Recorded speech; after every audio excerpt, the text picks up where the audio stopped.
Hey guys, it's Courtney. I'm here with another design team project for Trinity stamps. Today we're going to be using a couple different stamp sets here. We're going to be using the Summer Bouquet Builder stamp set, the Spring Fling Florals, as well as the Thank You Sentimini. Well, we're going to be using the stamps and the dies for that one. And you can see that I have all of my masks cut out, as well as the outline of the thanks sentiment from that die, and I cut that from Simon Says stamp masking paper. I'm layering that onto my card panel here, which is cut with a stitched rectangle die, and then I have one of each of the flowers that I plan on using. You can see that I'm using one acrylic block for two images. I have one on one side, one on the other, so all I got to do is flip it each and every time. This is a piece of Nina Solar White 80-pound cardstock, and I am stamping with Blackout ink by Ink on 3 because it is a Copic safe ink. So I'm going to start by stamping out one of the larger images there, right there in the lower left-hand corner, masking that out. And the masks that I'm using for the actual flowers is the Gina K Design Stamping Magic, or no, not Stamping Magic. It is Masking Magic because they're really easy to remove. They're very tacky, but they're easy to remove in one piece, where the Simon Says stamp masking paper is a little bit more tacky. Sometimes when you remove that from one flower to the next, it may tear, but it is tacky enough for that sentiment. So I'm going to pretty much be filling in my entire card panel here. I'm going to speed things up a little bit, but just so that you can see all of the stamping and the masking. I have one mask for each one of the flowers, and I think I had two masks for the two leaves that I plan on using. And I'm kind of just filling in the gaps, any gaps that I have, any small gaps that I have. I have one small flower that I'm going to be using, and I'm just going to be using that to fill in those gaps. But you can see that I'm masking each time. You don't want to stamp too much and then go back and mask, because there's a good chance that you may forget to mask it before you continue stamping. And I've done it before. Trust me, I've done it before. So once I start reaching about halfway up the card panel, you'll see that I'm out of masks. So the part that I've already completed, that bottom portion of the card panel, is already done. I'm not going to be doing any more stamping there, so I can just reuse those masks. Now, if they're kind of hanging off the edge, it's easy to pretty much just pull them off. But if you're struggling with getting them off, try to use the tip of your scissors to kind of get that started, and then you should have no problem peeling up the rest of the mask. And like I said, this Gina K Masking Magic is very easy to use, and it stays in full pieces, where some masking papers just don't. So here I am, just kind of finishing up this card panel here, working my way up all the way to the top. I am stamping directly off the paper at times to make it kind of like a seamless pattern, I guess you could say. And once I have all of my stamping done, some of the areas where I do have a gap, especially along the edges of the card panel, I'm going to use that teeny tiny flower that we have been using and just kind of fill in those little gaps there. I don't care that it's the same flower, because you're only going to see a teeny tiny bit of it. So once all of my stamping was complete, I am going to remove all of my masks from the flowers and the leaves, but I'm going to keep the one mask there that we had for that thanks die. We're going to color directly over that, being careful not to oversaturate the paper, because it can bleed through, being it is just very thin paper. So we're going to jump right into the Copic coloring, and I'm not going to show you all of it, but I am going to show you one of each flower and the leaves, just so that you can see the color combinations and how I'm doing my shading. So we're going to start off with this sunflower here, and I'm going right in with my darkest color. A couple of reasons why I'm going in with my darkest color first is, number one, these petals are teeny tiny. Usually tiny areas I don't have a problem going directly in with my darkest color. And also, I know that maybe not for this flower, but some of the other flowers, I'm going to have to color directly over that thanks mask that we have created, and I don't want to add too much ink because it will bleed through.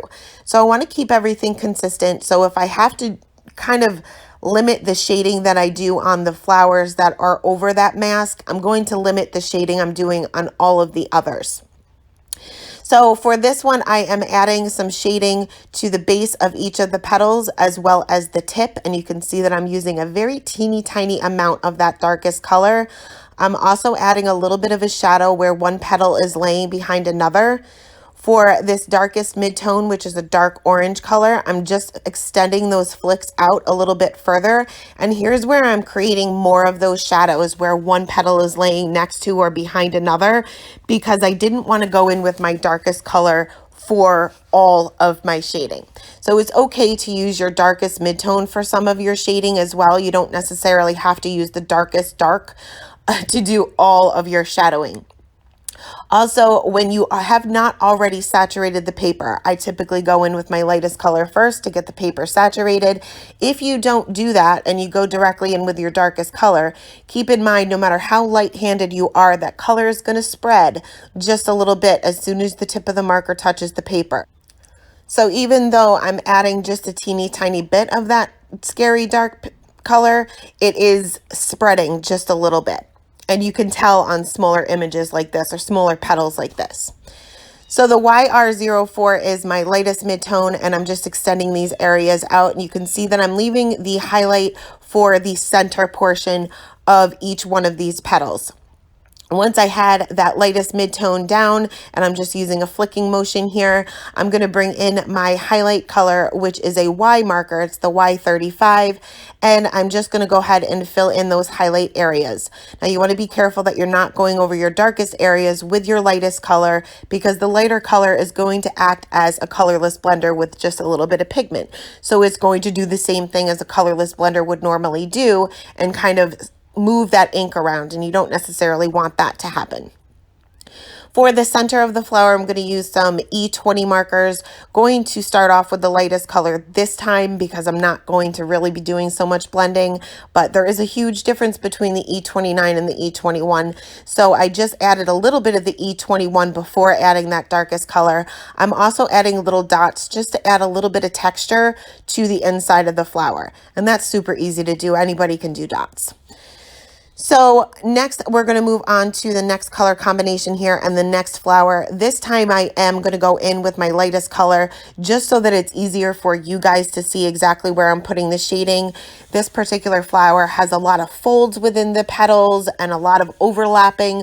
So this will be easier for you guys to see exactly where those shadows should be.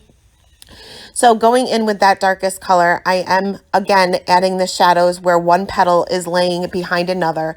You can see that some of these petals we can only see a little bit of it. So that little bit that we can see is going to be pretty dark because it's laying behind all the other petals. So it's mainly going to be in shadow. There's also a couple of petals here that are kind of curved, I guess you could say, are kind of laying off to the side. So when I go in with my flicks, I'm also curving my flicks. So when you want that to keep that texture with those flicking or those feathering motions, you want to make sure that you're going in the direction or the shape of whatever object you are coloring. So I'm going to do the same thing with the darkest mid-tone and the lightest mid-tone, flicking that color out, making sure that I am going along with the shape or the direction of each one of those petals. You can see that there's one petal there that's really folded over on itself. So there's going to be multiple shadows there where it's folded over on itself and also where it's folded over on the petal behind it. So I'm adding some shading there, and there's really not going to be too much of a highlight in that particular area. So going back to that lightest color, that Y23, and just filling in the tips of each one of these petals, again, being sure not to go over those darkest areas as we don't want to make that color move. For the center of these flowers, I'm going to use the same E20s that I used for the sunflowers. Not too big of an area to work with here, so I'm going right in with my darkest color and just blending that out each time, concentrating the center being the highlight, so it looks like it's kind of raised up a little bit. Next, we're going to move on to the leaves, and I'm going to show you both leaves here because these are a little bit different. I am starting with my lightest color here again so that you can see where my shadows will be. For this particular leaf, this one has a fold, so this one is folded over on itself. Where it is folded over, that's going to create a shadow underneath it. So we're going to add a little bit of the dark color there. I'm also going to add a little bit of shading to the tip as well as the base of the leaf, and this will kind of make it appear as if it's kind of curved. So the part that would be closest to us would be the part that was raised up, and that would be the highlight color. I'm also going to use the highlight color for the fold itself because, again, that would be closest to us. For this next leaf, I'm going to use the same color combination. I'm just going to shade it a little bit differently. Again, putting that shading on the base, and you can see this one's kind of curved off to the side towards the tip. So I'm going to add some shading to the tip, but I'm also going to add a little bit more on the side where it's curved. You can also see that there's some indentations on the side of this leaf. So I'm just creating a little V going right along with that indentation. So I'm just keeping the shape of whatever the illustration is. And I'm going to blend that out each and every time. So I'm making that V a little bit wider and a little bit longer each and every time. Once you fill in your highlight color, you'll kind of see that it all comes together. When you're creating these little V lines, it looks ridiculous. But once you get that highlight color, it kind of creates the whole shape of the leaf. So next, moving on to this next flower here, I'm going to be using a yellow combination. Again, going directly in with that darkest color, which is actually an E99. So this is more of a brown color. Anytime you're coloring with yellows, which is very hard to get dimension with, you want to make sure that you have that scary dark color. In this case, it's an E marker, but you can also use an orange marker or YR marker to do some shading for your yellows. It's very hard to get the contrast if you're just sticking to yellows. So I'm just going to add this very sparingly where one petal is laying underneath another. There's a ton of petals on this particular flower, so there's going to be a lot of shadows. None of them are really folded over or have too much shape to them. They're pretty much all shaped the same, so I don't have to necessarily worry about that. I am going to go ahead and blend these out, or blend this area out with my Y markers now. Now, because these petals are so tiny, or because we can see just so little of it, my highlight is going to be minimal. So I'm going to bring out my Y11 for the highlight, but I'm going to be using it pretty sparingly, being there's not a whole lot of real estate to work with this particular flower. So finally, we're going to move on to this teeny tiny flower that we kind of used as a filler for our blank spaces here. And I'm going to move on to some R markers. And again, starting off with that darkest color, just putting a little bit of shading on the base of each one of the petals and adding a shadow where one petal is laying behind another, blending that out with the two midtones. And you can see that my highlight colors are a little bit more pink, but that's okay. As long as you have a contrast, it won't actually look like it's a pink flower. So I went ahead and finished coloring all of my images, going directly over that thanks mask there. And you can see now I can go ahead and remove that mask, and I have my sentiment there, or at least part of my sentiment. Taking a white gel pen to fix up any coloring errors where I went out of the lines or my colors may have bled, which I had a whole lot of coloring errors here. And then I'm going to go ahead and take my card panel, and I'm matting this onto a piece of black cardstock that is cut just slightly larger than my card panel itself, but a little bit smaller than my card base. I'm going to go ahead and adhere this flat to my A2 size top folding white note card so that I have a small white border on all four sides. Next, I have my sentiment here. This is the other die from the set for the thanks, and this is the actual word. And I wanted that white to be an outline, but I had a little bit too much bleeding when I colored over it. So I'm just going to take my white gel pen here and just make this area to be a little bit thicker than it actually is. Now, I am using a jelly roll pen here because I cannot for the life of me find my favorite gel pen. I'm in the middle of a craft room reorganization here, and I am missing a lot of things. I'm finding a lot of things that I forgot I had, but I'm also misplacing a lot of things that I use constantly. So you can certainly use the jelly roll. I like the Signo Uniball white gel pen. I think it's a little bit more opaque and goes on a little bit thicker, but either one is fine. Going to go ahead and use that Tombow Mono Multi Glue to adhere that sentiment right there in the center of that white outline that we have there. And it kind of blended in a little bit too much with my background, but we'll fix that in a minute. I'm going to go ahead and finish off my sentiment by taking that scrap piece of black cardstock that I used to cut out my die and treating that with my anti-static tool there.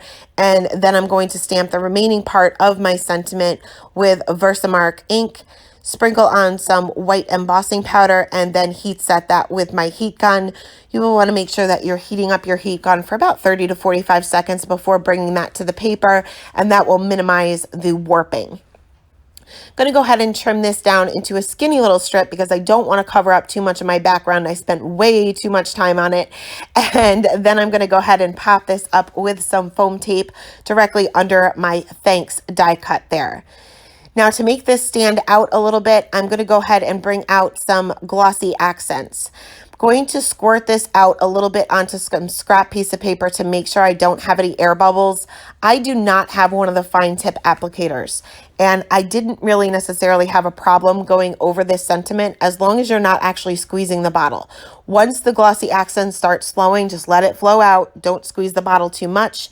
If you do have certain areas that have gone off the die cut, I just use a craft knife. I have one specifically for this, and I kind of just scoop it up and put it where it needs to be. But that is it. That is the card for today, guys. Thanks so much for stopping by, and have a great day. Bye.